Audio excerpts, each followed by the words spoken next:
gambaran tentang sirat. Sirat ini adalah istilah yang digunakan di dalam agama kita, sesuatu yang dibentangkan di atas neraka. Nanti di mahsyar pada saat timbangan amal sudah selesai dan orang-orang kafir sudah dilempar ke neraka, tinggal yang ada di situ di tempat timbangan adalah orang-orang beriman. Orang yang beriman sudah berhasil lolos timbangan amal mereka lebih baik akan masuk surga, dan orang beriman yang timbangan dosanya masih lebih berat, mereka berkumpul satu sama yang lain tuh satu tempat. Maka pada saat itulah dibentangkan sebuah jalan di atas neraka, dibentangkan di atas neraka. Kemudian itu yang dikenal dengan sirat. Jalan ini berbeda teman-teman sekalian, bukan jalan biasa, jalan yang sangat licin, gelap, dipenuhi dengan besi-besi tajam yang akan menyentuh tubuh orang-orang tertentu. Di kiri kanan sirat akan ada malaikat yang siap untuk memotivasi orang-orang beriman untuk lewat. Yang sisi yang kanan, sisi yang kirinya akan menjatuhkan orang yang layak untuk jatuh. Dan ingat, yang lewat di atas sirat adalah orang-orang beriman. Tapi dua golongan, orang beriman yang lolos masuk surga karena di ujung neraka ada surga. Nanti setelah ditimbang amal kita akan lihat surga tuh, tapi jauh. Kita harus lewatin neraka, nggak bisa enggak. Ma minkum illa wariduha, tidak ada seorang pun kalian kecuali akan melaluinya. Kata ulama tafsir adalah yang maksud orang-orang beriman. Kita akan lewatin neraka, pasti lewat, dan kita akan melihat bagaimana neraka itu. Panasnya akan kelihatan, teriakan orang, siksaan dan segalanya itu dibentangkan di atasnya. Jadi ibarat kalau bangunan besar, maka ada lubang di atas neraka itu, ada sebuah lubang yang besar yang memang dari situ akan dicemplungin dan dimasukin orang-orang ke neraka, lalu para malaikat memasukkan mereka di pintu-pintu masing-masing dari 7 pintu neraka. Itu akan dimasukkan sesuai dengan siksaan mereka masing-masing, wa na'udzubillah. Nah, nanti kan dibentangkan sirat ini, kemudian akan ada golongan yang beriman yang lolos memang, baik karena tidak ditimbang amalnya lagi, para nabi-nabi, para syuhada, orang-orang soleh yang Allah karuniai memang luar biasa, waktunya dipakai untuk ibadah terus dan maksiatnya dia bertaubat. Kemudian anak-anak muslim, mereka akan lewat sangat cepat melewatin sirat tersebut. Dan ini umumnya melewatin sirat seperti cepatnya kilat. Kemudian akan ada yang cepatnya seperti kuda, menunggangi kuda, ada yang seperti berlari, dan ada yang berjalan dan dia terkoyak tapi selamat. Dan ada juga orang-orang yang merangkak dan akhirnya jatuh, Jadi ada orang beriman yang akan lolos sampai ke depan surga, nanti ada namanya kantara. Dan ada orang-orang beriman yang tadinya memang beriman, tapi mereka dosanya lebih besar, harus lewat neraka dulu. Mereka juga melewati sirat, tapi ini akan jatuh terlebih dahulu. Termasuk nanti akan ada orang beriman yang misal dosanya 100.000, pahalanya 100.000. Lalu Allah Azza wa Jal bantu dia, ya, disucikan, dihilangkan beberapa dosanya sehingga amal solehnya lebih banyak. Nah, dosa yang dimaafkan oleh Allah Subhanahu wa taala ini sudah cukup untuk mengkoyak tubuhnya dengan besi yang tajam di sirat. Dia akan selamat tapi akan terkoyak. Itu semua punya dalil. Kita akan jelaskan dalilnya. Dimulai dari surah Yasin ayat 66. A'udzubillahi minasyaitonirrajim. Walau nasya'u latamasna 'ala a'yunihim fastabaqus sirata fa anna yubsirun. Allah menceritakan tentang sirat itu. Jikalau kami menghendaki, pastilah kami hapuskan mata mereka, lalu mereka berlumba-lumba mencari jalan, maka bagaimana mereka bisa melihatnya? Saksi bahasan fastabaqus sirat. Pada saat mereka mau lewatin sirat, Allah Subhanahu wa taala bisa hilangkan pandangannya. Sebagian ulama tafsir mengatakan dimaksud adalah mereka gelap, tidak bisa lihat sirat itu. Sebagaimana dijelaskan dalam sebuah hadis, sirat adalah jalan dibentangkan di atas neraka Jahannam. Allahu a'lam berapa panjang, karena neraka Jahannam ini luar biasa luasnya. Dan itu gelap dan sangat licin. Kita dengarkan penjelasan Nabi SAW di dalam hadis yang cukup panjang. Hadis ini riwayat Imam Muslim.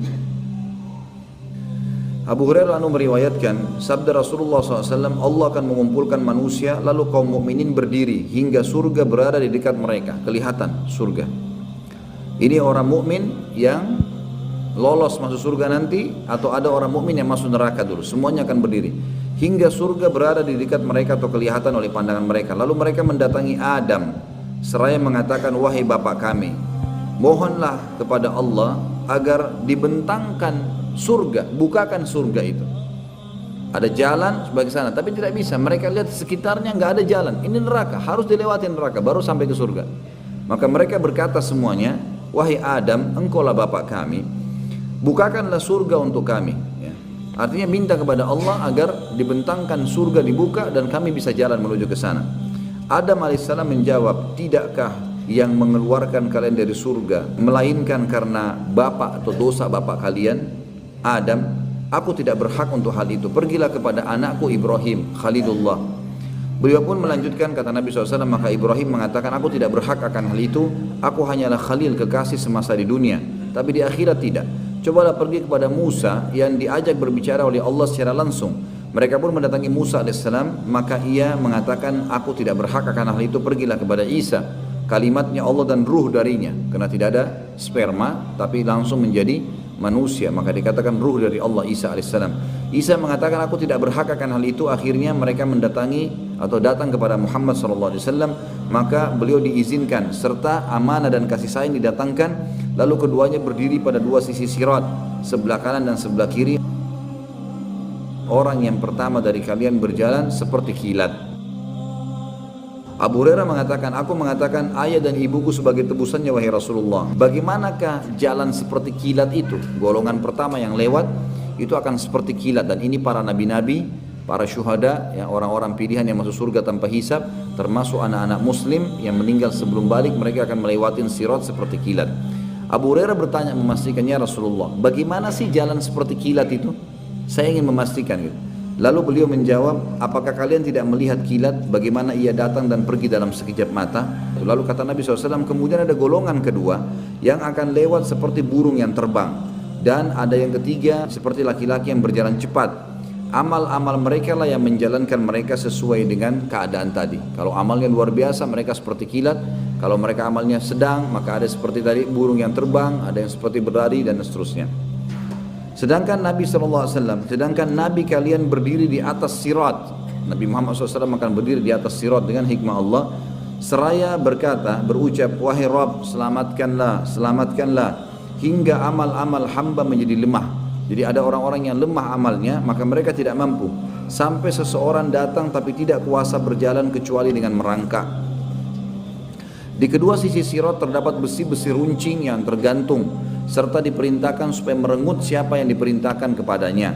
Ada yang terkoyak tapi selamat. Nah, ini yang terkoyak tapi selamat yang saya jelaskan tadi, orang-orang beriman yang tadinya punya dosa lebih banyak daripada pahalanya, ya, tetapi dosanya dimaafkan oleh Allah. Misal 100.000 dosa dengan 100.000 pahala, diampunilah beberapa dosanya sehingga pahalanya lebih berat, dan akhirnya dia lolos ke surga. Tapi karena ada dosa tadi yang berimbang itu, atau ada dosa yang lebih dan dimaafkan, ini sudah cukup membuat mereka terkoyak, tapi mereka selamat. Terkoyak dalam arti kata mereka luka dengan besi-besi yang tajam. Wa na'udzubillah, mudah-mudahan tidak termasuk ini, kita termasuk orang-orang yang awal masuk surga tanpa hisab. Dan ada yang terjatuh dalam neraka dan akhirnya ada yang terjatuh karena dosa mereka sendiri. Demi zat yang jiwa Abu Hurairah berada di tangannya. Ini Abu Hurairah menyampaikan tentang pemahamannya dari hadis Nabi SAW. Demi zat yang jiwa Abu Hurairah ada dalam tangannya, sesungguhnya dasar neraka itu sedalam 70 musim atau 70 tahun. Hadis ini riwayat Imam Muslim. Dari hadis ini kita ambil pelajaran bahwasanya nanti Nabi Muhammad SAW selain memberikan syafaat kubra nanti di hari kiamat untuk Allah datang mengadili manusia, ternyata ada syafaat yang lain di mana Nabi SAW akan diberikan oleh Allah Subhanahu wa taala untuk memohon agar dibentangkan jalan sirat di atas neraka dan manusia akan melewatinya, khusus orang-orang yang beriman, baik yang selamat ataupun orang-orang yang akan masuk ke dalam neraka dulu. Riwayat yang lain adalah riwayat Tabarani dengan sanad hasan. Ibnu Mas'ud radhiyallahu anhu mengatakan, sirat dipasang di atas neraka jahanam seperti ketajaman pedang keras, licin lagi menggelincirkan. Di atasnya terdapat besi-besi runcing dari neraka yang menyambar. Ada yang berpegangan lalu jatuh di dalamnya dan terpelanting. Di antara mereka ada yang berjalan seperti kilat dan tidak lama kemudian ia selamat. Ada yang seperti kuda yang berlari. Ada juga orang yang seperti manusia yang sedang berlari. Kemudian ada seperti pria yang sedang berjalan. Kemudian yang terakhir dari mereka adalah orang yang diberi isyarat, ya, yang diberi isyarat oleh neraka. Maksudnya adalah neraka akan dekat sekali dengan dia sehingga dia bisa merasakan panasnya sambil merangkak. Dan akhirnya dia terjatuh di dalamnya karena masih ada dosa tertinggal, hingga Allah memasukkan orang-orang yang lolos ke surga dengan karunia dan rahmatnya. Hadis ini melengkapkan hadis yang sebelumnya tentang masalah, ya, bagaimana orang-orang melewati sirat nanti akan lolos ke surga sampai hisab, dan juga orang-orang yang harus melewati neraka dulu.